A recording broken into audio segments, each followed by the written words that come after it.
पदार्थों के पार जो था वो सत्य था, इन पदार्थों के पार जो चीज थी वो जानने की थी। देह की सीमाओं के पार जो था वो जीवन का वास्तविक सत्य था, मुझे उसे समझना था, लेकिन मैं उससे चूक गया। ये किसने लिखा? ये आइंस्टीन ने लिखा। यही बात भगवान श्री कृष्ण ने गीता में भी लिखा, देहो अविद्या जब तक हमारे समझ की सीमा देह की परिधि तक हो तब तक उस ज्ञान में और अज्ञान में कोई फर्क नहीं है। फिर चाहे आपके पास कागज की विद्या कितनी ऊंची क्यों न हो, लेकिन समझ की सीमा आपकी बुद्धि किस चीज तक पहुंची? हमारी बुद्धि अगर संसार के पदार्थों के विश्लेषण तक सीमित है तो मित्रों उस ज्ञान में ज्ञान में कोई फर्क नहीं।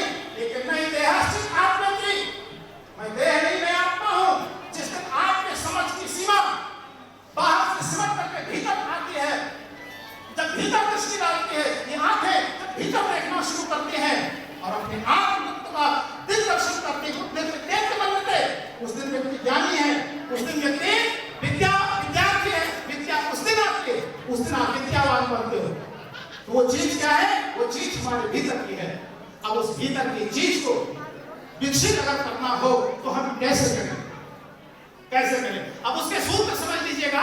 जो नोटबुक आपको दिया गया है उस पर आप चाहे तो इस चीज को एक चीज को नोट करते चलिएगा। हमारे गुरुदेव ने 4 सूत्र दिए हैं, मैं उसी की संक्षेप में बात करूंगा कि अगर आप चाहते हैं कि हम उन्नतिशील बने, अगर आप चाहते हैं कि हमारा व्यक्तित्व विकसित हो, हम जीवन की ऊंचाइयों को छुए, क्योंकि हम उन भारत देश के लोग हैं जिन्होंने जीवन की ऊंचाइयों को छुआ है, जीवन के शिखरों पर चढ़ करके हमने जीवन की परिभाषाएं दी है। और आप में से हर कोई दावेदार है उस जगह तक पहुंचने का, कोई बाधा नहीं है। कबीर जैसे अनपढ़ अगर पहुंच सकते हैं तो आप जैसे पढ़े लिखे क्यों नहीं? रैदास जैसा सामान्य व्यक्ति, जूता सीने वाला, अगर वो जीवन के शिखरों पर चढ़ सकता है तो हम क्यों नहीं? मीरा जैसी एक नारी अगर आपके बीच में उठ करके और जीवन का उल्लास घेर सकती है और जीवन की श्रेष्ठता का परिचय दे सकती है तो हम क्यों नहीं? एक सीता अगर पूरी दुनिया में नारी का आदर्श हो सकती है तो हम क्यों नहीं? लेकिन शुरुआत अपने से करनी होगी और उस शुरुआत के लिए किसी ने सूत्र दिया है, उस सूत्र का पालन करेंगे तो हो सकता है, तो नहीं हो सकती। तो उसमें पहला सूत्र क्या है? पहला सूत्र है उपासना। क्या है? जोर से बोलिए, पहला सूत्र क्या है? उपासना। उपासना माने क्या होता है? उपासना माने उप माने समीप और आसन माने बैठना। समीप बैठना क्या होता है? जोर से बोलिए, क्या होता है? समीप बैठना।